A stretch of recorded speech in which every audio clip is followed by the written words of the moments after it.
Hello, thank you for watching Taxpayer Alert. We have an interesting program. Matter of fact, we'll have two interesting programs. This segment, along with another segment, are the two supervisor candidates for District 1. The last election brought them really close, and so there's going to be a runoff. And so what we did, we set up both the candidates to have interviews, 30-minute interviews, and then they will be shown on public access TV, and of course they'll be on our website, and hopefully we'll be able to better inform the citizens of Calaveras County. Our guest this time is Gary Tofanelli, former supervisor. Gary, welcome. Thank you, Al. Thank you. All right, Gary. Glad to be here. Yeah. We really enjoy having you. And tell us a little bit about yourself. What brings you here? What brings me here? Why do you want to run for supervisor again? Well, that's a good question now, and there's a lot of things that can be said to answer that question. I had a lot of things that I didn't get done when I was a supervisor previously, and I was asked by many people, which weighed in on my decision to do so, to run. They said Calaveras needs you back. So weighing all those issues and talking to my wife, it took a while, but I finally decided that after I participated one night as a ABA president of the tree lighting in Valley Springs, where a lot of people were there for that event. Many of them came up and asked me. After that, I had a discussion with my wife, and we decided that I should run. So I threw my hat in the ring. So how large is your family? How large is my family? Yeah, well, you have many kids? I've been married for close to 45 years. Oh, wow. I have two sons. Both of them have 3 children. My eldest son has 3 sons, and they're about to have a daughter. Grandfather. So yes, I'm a grandfather. And my youngest son, who lives here in Calaveras, has 2 daughters and a son. So I have soon to be in September 7 grandchildren. Wow! Congratulations. Thank you. Oh, you also run a business, a successful business. Tell a little bit about that. Yeah, I run a steel fabrication and erection company in Stockton, California, is where we're based. We've been there for 26 years. We've ran it. Right now, we're very busy doing jobs. One in Northern California and one in the Bay Area. As a matter of fact, I was there yesterday. That job is going very well. The one in Chico is going very well, too. So, yes, we've been doing that. My family, my wife and I have been running that successfully for 26 years. My youngest son, John, works for us. He's worked for us since he graduated Calaveras High School. I think in 1993, he came to work for us. And it's a family-run construction company. Well, one of the things that is important to the voters is what would be different if you were elected versus your opponent. And some of the thoughts there, you seem to be interested in economic development. Tell us a little bit about that.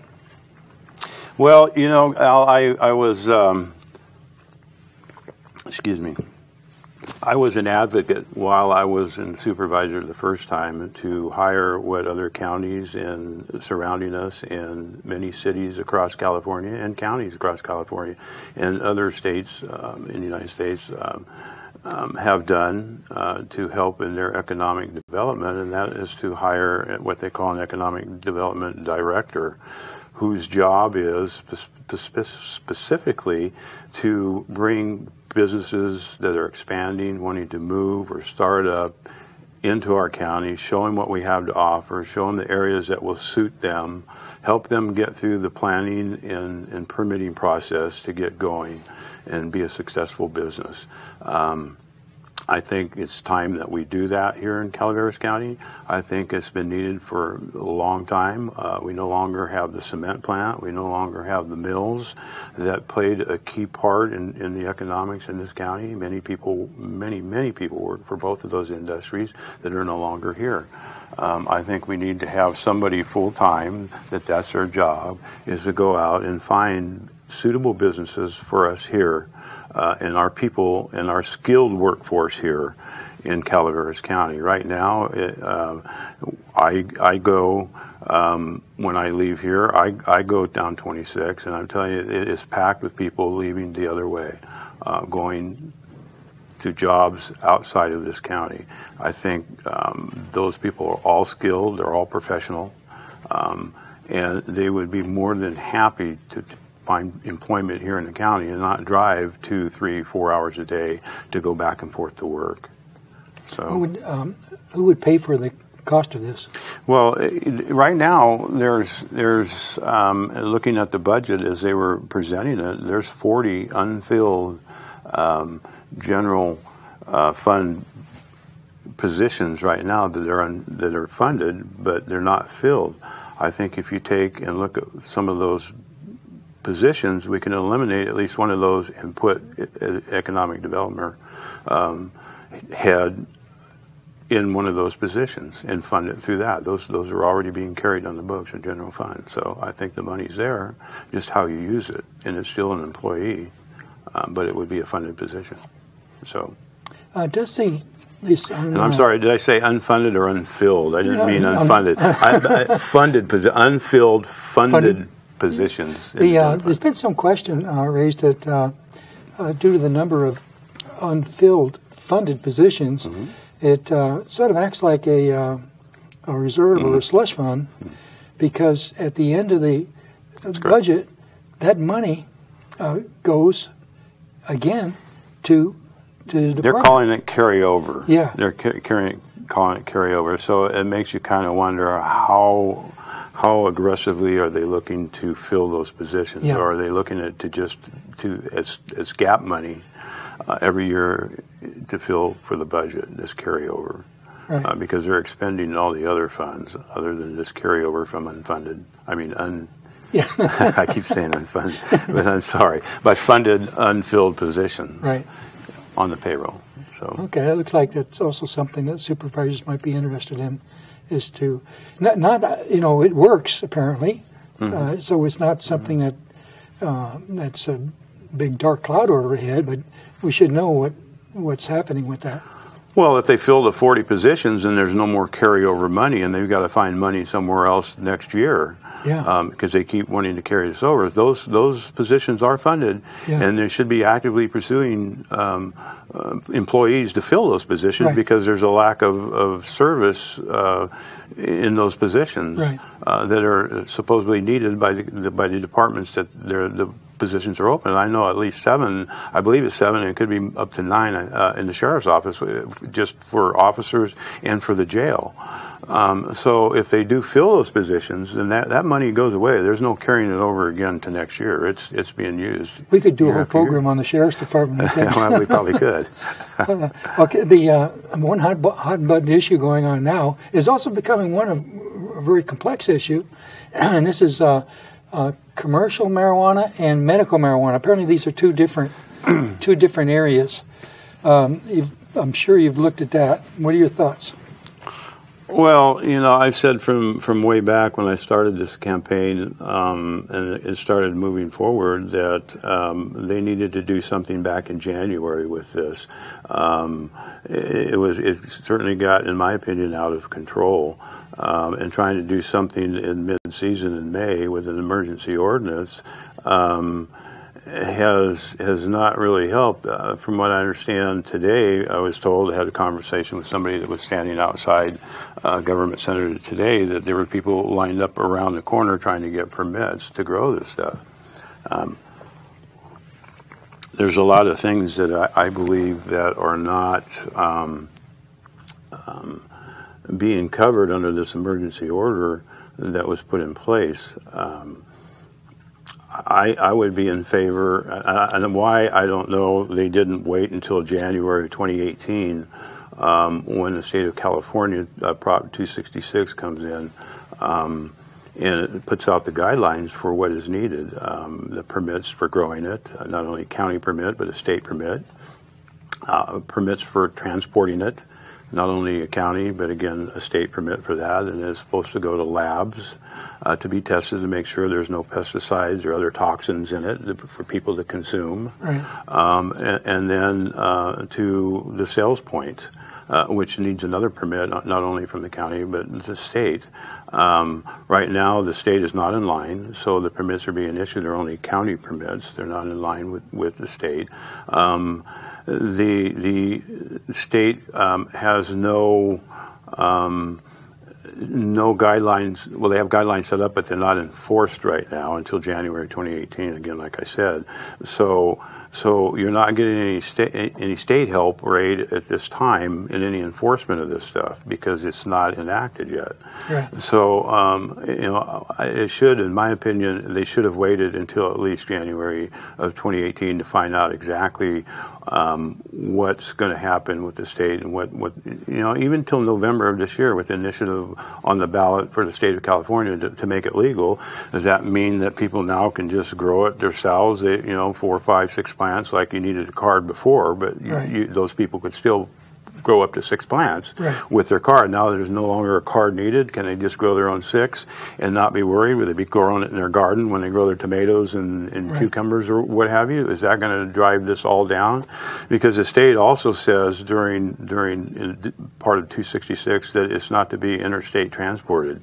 So it's only supposed to be used and consumed in California, not transported outside. How do you enforce that? Exactly. How do you enforce that? Where is all this going now? Right. That's being grown. Where's that all going? Where's that? How do you keep track of that? How do you monitor where the harvest is going? Right. All of those things equal to me what the DA and the sheriff's office had asked several times, and that was to ask them to please ban it, or at least ban it until the state comes online. And now, they're at this point, and I think no matter what they do, it's going to be very tough to control any of it. Very, very, very difficult, especially for the sheriff's office.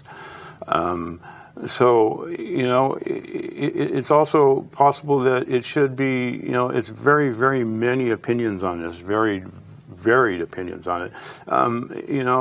At this point, where we're at here in California, Calaveras County, it's very possible that we should just let the people decide and put it on a ballot. Do you want to ban it? We have 2 of those. Or do you want to regulate it? Well, apparently the banning one may not end up because of the way they garnered the signatures, and then the regulating one, they're counting signatures right now to verify whether they're legal signatures to meet the requirements to get on the ballot. So, it needs to be looked at. I think if the people of Calaveras County want it, then it should be up to them at this point because of what's happened and where it's at. There's just, how do you verify even the ones that are coming to get a permit? How do you verify the ones, how many are out there that aren't even looking to get a permit? Right. And they're going to be out there because there's good people and there's bad people. Right. I mean, let's just face it, that's the way it is. And so, allowed to develop to what it is, it just seems that, in my opinion, it's going to be very difficult at this point, to control much of it at all. Do you see parallels with the attempts to prohibit alcohol prohibition? I think this day and age with marijuana, it's a little bit different as far as the day and age that we're in. They didn't have mass media or social media. They didn't have a whole lot of things that we have now, communications-wise. So trying to compare the both to prohibition to this, I don't think there's a whole lot in common other than people wanted to drink and they went to speakeasies when it was prohibited, and then they put it back. So you could say that, but marijuana was never, at least recently legal and then banned. Right. You know, so there are some similarities, but I don't think it's completely the same. Yeah, I understand. It seemed like black markets are really caused by governments banning something. Then, of course, you have black market in whatever's being banned. Mm-hmm. And depending on the efforts that are put toward enforcement of the ban, would seem to bring about the reaction of how much crime there would be. Mm-hmm. If there's a lot of effort to enforce the ban, then you get tougher people on bad people on the other side. If there's hardly any effort to enforce it, well, then your average person is pretty well left alone. Well, that's up to the voters coming up in November on how they want to see it and how they look at it. It's been banned all this time. It didn't seem to be any, you know, it was still there, it's still out there. Right. So, you know, the enforcement of it seemed to have been relaxed for many years now. Right. So, you know, but ultimately, the people and the voters themselves should have the right to determine at this point, in my opinion, what we do going forward.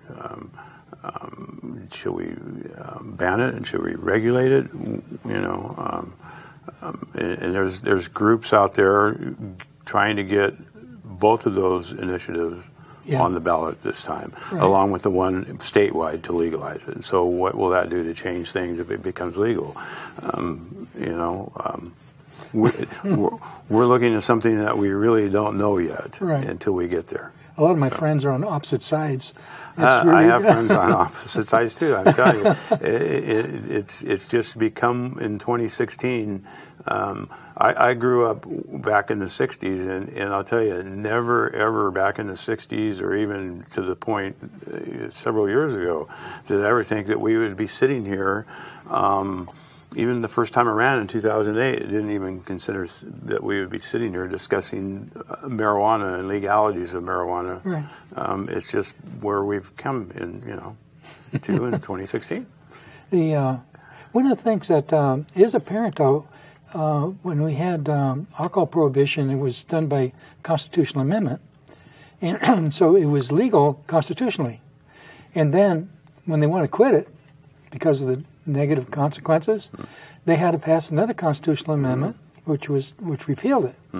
Now, at that time, most voters had read the Constitution and were in harmony with that. But since then, not as many people are familiar with the Constitution, which means that the federal government can do anything it wants to. It certainly seems that way. As long as the states don't oppose it. In other words, if they have something that's popular and the states don't oppose it, they can do anything they want. And they have.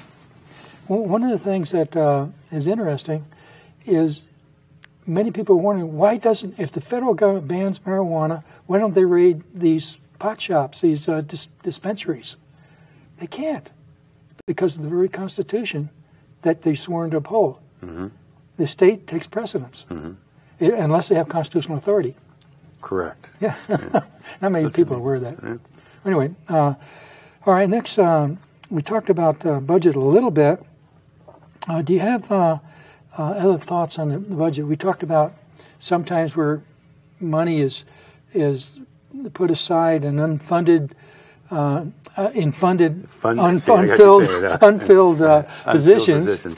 And carrying it over each year, and they've been doing that. Yes, that's correct. But it still doesn't alleviate the fact that they continue to spend one-time funds for ongoing expenses and robbing the teeter fund to fill gaps. That's like you taking your savings account and continually draining your savings account. At some point, you're not going to have a savings account. Right. And that money is used a lot of times. People don't realize how funding works. You go to the store and you buy something that you pay a tax on, right? A sales tax. And so you pay your sales tax. It's automatic. Well, that sales tax you think goes to Calaveras County, but even your property taxes, when you pay your 2 installments in April and December of sales tax, that money goes directly to the state, and then the state reimburses the counties. It's not like the county writes a check minus whatever their percentage of the sales tax is, or they write a check minus whatever their portion of the property taxes are. It all goes to the state, the franchise tax board, and so forth. And then the state cuts you checks back money.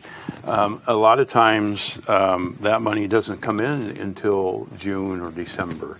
And sometimes you're running low on your general fund accounts and you need to write checks to pay for bills. A lot of times the teeter fund and other reserves are used to pay that, and then it's paid back when you receive the money from the state. Right. So if you continue to dry up something, then that money won't be available when it comes time to pay your bills. And that's how states but counties and cities start getting in trouble and getting in negative, because they're waiting for a big sum. It's like you living paycheck to paycheck. Right. And you get paid on Friday, but Tuesday you're out of money. And bill collectors are knocking on the door and wanting to turn your power off or what have you, and you don't have the money to pay it. Now, isn't there a suggested contingency amount that the county should really have? Well, there is a suggested contingency amount. That's correct. But is that contingency amount based on the teeter funds? Because you're already robbing from the teeter funds to pay. Right. So is it really a contingency fund? Yeah. Is it just okay? It's there, but it's not really there. Right. It's really the way things and sometimes money and is done and moved, and there's also times the teeter funds is being used for what it is because it's discretionary money, which means that you can spend it wherever the supervisors want to spend it. There's other monies in the county that you can only spend specifically, and there's money given by the state that says specifically spent for this. If you don't spend it all for this, or it goes back. Right. And so a lot of times people don't understand or realize that. There was some criticism back when I was supervisor before about $170,000 being spent to change the locks in the offices in Government Center. Well, that was state money given to the county specifically to do that. Right. It was supposed to be spent only on that. Right. So if we didn't do it, then it would go back to the state and somebody else would use it for something else. At least it was used here in Calaveras County, and so it was done. It wasn't anything to do about county money. It wasn't any general fund money. It wasn't anything to do anything like that. It was specifically state funded. The state wanted to change to electronic locks throughout for reasons that they had about not wanting keys or whatever, so it was done. There's a lot of times money comes from the state that's specifically for certain things, and it doesn't even have to be a grant. It doesn't have to be applied for by a department head for a grant or whatever. It's just the state says, this money is available to you as a county. Here it is, but it can only be used specifically for this, and you have to show account-wise exactly where you spent and how you spent the money. On the Teeter account, for our viewers, this is an account that the county set up, which they receive fines and penalties from people. When they pay a fine, it goes into this Teeter account. And of course, they don't know how many people are going to violate something and have to pay a fine, so they don't know if there'd be anything in the Teeter account, but there seems to be quite a bit at the end of the year. And in the past, they've used that money to for upgrades in electronics and communications and that sort of thing. One-time expenditure. Yeah. So it's not an ongoing expenditure that you're funding out of it. Yeah. And a lot of the expenditures that the stopgap for this budget are and even increase a couple employees for the sheriff's office funded out of this.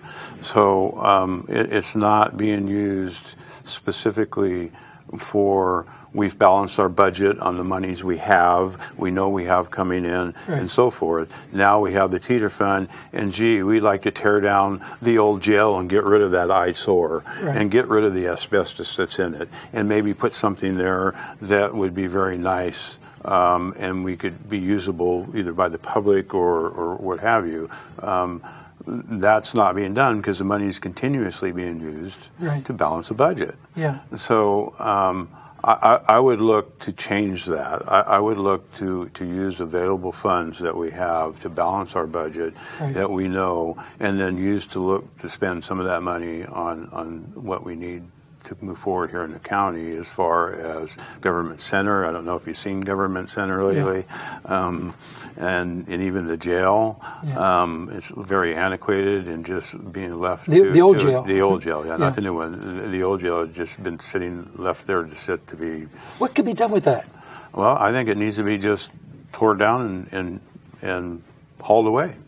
Okay. And then possibly a glade area or something there that could be done or whatever. That's something that the supervisors can look at as future as what needs to be done. But it's not going to go away unless they make it go away, and it's not going to get any better because there's no maintenance on it.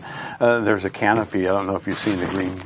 Used to be a green canopy that used to be where the sheriff entered the building, and his office is right there. It's all rotted and gone. It's just not. I don't think so. Well, I haven't the been whole that, government center. I haven't been that way. Now, we got about 3 minutes left, and one of the things that we want to talk about was a hot button issue in Valley Springs area, and an asphalt plant. And it looks like there's some news just coming out now that apparently in Carson Hill they're talking about maybe having an asphalt plant there. Does that mean the controversy's over, or does it mean that? I don't know if the controversy is over or not. It depends on, Carson Hill is out of any developed areas. It's out of any residential areas. It has permits to operate, much like the gravel pit here in Valley Springs area. Right. It does do cement mixing there. So it does have a batch plant for that. But I'm not familiar on if they're going to leave it as a permitted use. Right. And that is an industrial zone, I believe, is what it's zoned for. So it still leaves it as a permitted use in an industrial zone.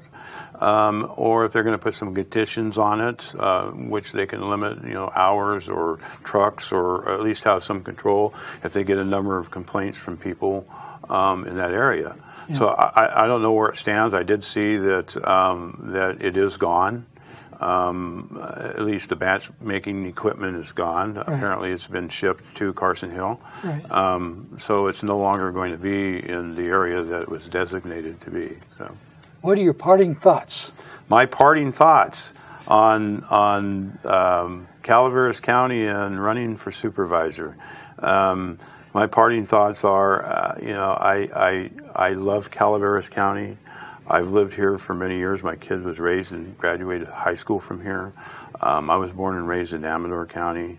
I would not live any other place in here, and I would be very honored to represent District 1 as supervisor. Gary, thank you for an excellent interview. Thank you. Thank you for watching Taxpayer Alert. Our next segment will be coming up. Will be Gary's opponent, which is Cliff Edson, Supervisor Cliff Edson. And with that, we will see you next time. Thank you for watching.